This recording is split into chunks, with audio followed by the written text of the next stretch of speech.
Alhamdulillah wa syukru ala nikmatillah, asyhadu an la ilaha illallah wa asyhadu anna Muhammadan abduhu wa rasuluh, amma ba'd. Baik,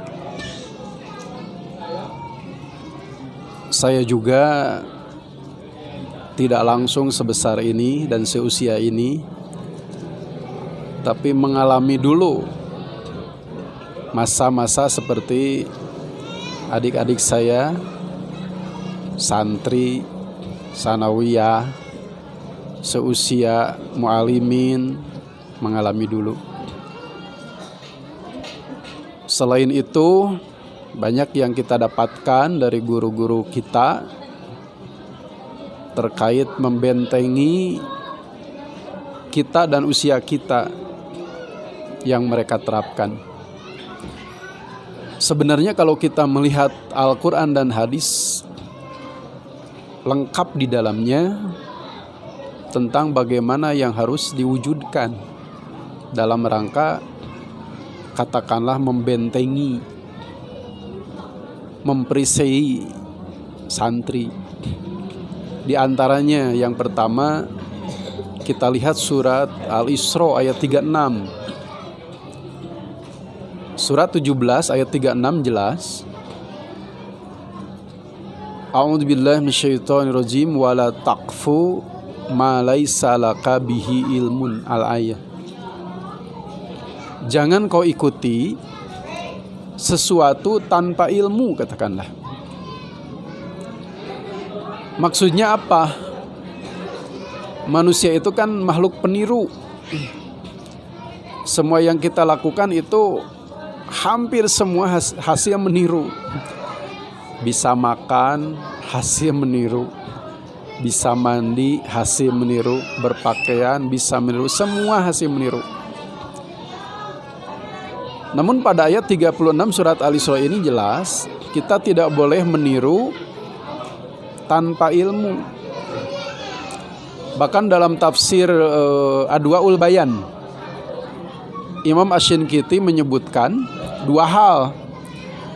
Yang pertama ucapan, yang kedua perbuatan.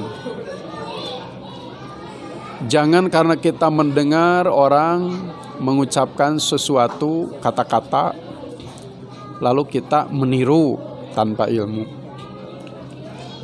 Orang menyebut di akhir tahun itu apa? Happy New Year umpamanya. Karena ramai orang-orang berkata begitu, kita ikuti gitu. Ketika ditanya apa Happy New Year, tidak tahu. Berarti tanpa ilmu. Yang kedua perbuatan. Jangan karena kita melihat orang lain berbuat sesuatu, apalagi rame-rame umpamanya, tanpa ilmu kita pun mengikuti. Itu yang pertama. Jadi telitilah dalam meniru. Yang kedua, kita lihat surat Al-Hujurat ayat 6. Surat 49. Al-Hujurat ini kan hanya 18 ayat. Tetapi ya ayyuhalladzina amanu sampai 5 kali di surat itu. Nah di ayat 6, kalau kita belajar mustalah hadis, ulumul hadis, tentu tidak akan asing dengan ayat 6 Al-Hujurat ini. Bahkan menjadi dasar ilmu hadis. Di sana kan ada kata-kata ya ayyuhalladzina amanu in ja'akum fasikum binaba'in fatabayyanu, al-ayah. Nah, yang perlu digarisbawahi adalah fatabayyanu. Artinya apa? Jangan sembarang, jangan tergesa-gesa percaya berita. Allah yang menyuruh, bila datang kepadamu orang fasik membawa berita, fatabayyanu, selidiki terlebih dahulu. Terima, tolak, selidiki dulu gitu. Nanti hasil diselidiki baru terima. Kalau benar, tolak. Kalau tidak benar. Bahkan menurut para ulama, bukan karena tidak benar saja berita itu. Bisa jadi berita itu disampaikan kesalahan terjadi di dalamnya. bisa jadi salah baca, lalu menyimpulkan tentu salah karena bacanya salah, atau salah dengar. Orang ini jujur, semua orang tahu beliau ini jujur, tapi kan salah baca, salah dengar, itu tidak mustahil. Jadi bukan bermaksud berdosa, salah dengar, salah baca. Disinilah urgennya fatabayanu.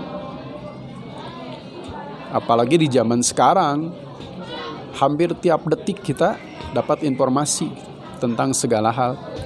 Menurut ayat ini, fatabayanu, jangan mudah percaya. Yang ketiga, dalam hadis Abu Dawud, Rasulullah bersabda, la tusohib illa mu'minan. Al-hadis, janganlah engkau bersahabat kecuali dengan orang mukmin. Bagaimana dengan munafik? Bagaimana dengan fajir, dengan kafir? Samsul Haq Adim Abadi dalam Aunul Ba'bud menyebutkan mudirotun, memadorotkan, membahayakan. Bisa jadi akidah kita jadi tergerus, ibadah pun semangatnya jadi melempem, mengendur, bahkan hilang. Akhlak pun jadi berantakan karena bersahabat bukan dengan seorang mukmin. Menurut hemat saya yang mantan remaja juga, bukan hanya dari dalil kalau sudah jelas benar gitu, tapi yang teralami pun memang seperti itulah yang harus kita perhatikan. 3 hal saja di antaranya. Al-Isra ayat 36, wala taqfu ma laisa laka bihi ilmun. Al-Hujurat ayat 6, fatabayanu itu. Dan hadis riwayat Abu Dawud, la tusohib illa mu'mina. Insya Allah dengan 3 pegangan ini kita bisa membentengi diri, menjaga diri, terutama agama kita, akidah kita, ibadah kita, termasuk muamalah dan akhlak kita.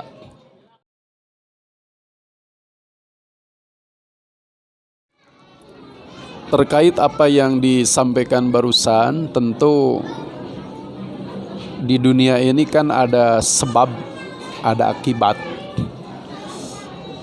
Ada gula, ada semut, ada asap, ada api. Jadi hampir tidak ada sesuatu terjadi secara tersendiri, tidak ada kaitan dengan yang lainnya. Kalau hal-hal yang disampaikan barusan dilakukan oleh katakanlah anak itu kan ada yang bertanggung jawab mestinya menurut Allah. Orang tua, walinya, gurunya. Ini bisa terjadi beberapa faktor. Kalau memang dia masih punya orang tua, berarti orang tuanya tidak sadar terhadap tanggung jawabnya sebagai orang tua. Makanya kenapa Imam Al-Ghazali berani menyebutkan bahwa anak itu kan amanat sebenarnya. Ketika seseorang sudah berumah tangga, dikaruniai anak, ini adalah amanat dari Allah Subhanahu wa Ta'ala. Dan amanat itu memang ujian. Apakah bisa diberi amanat itu ya amanah atau justru hianat?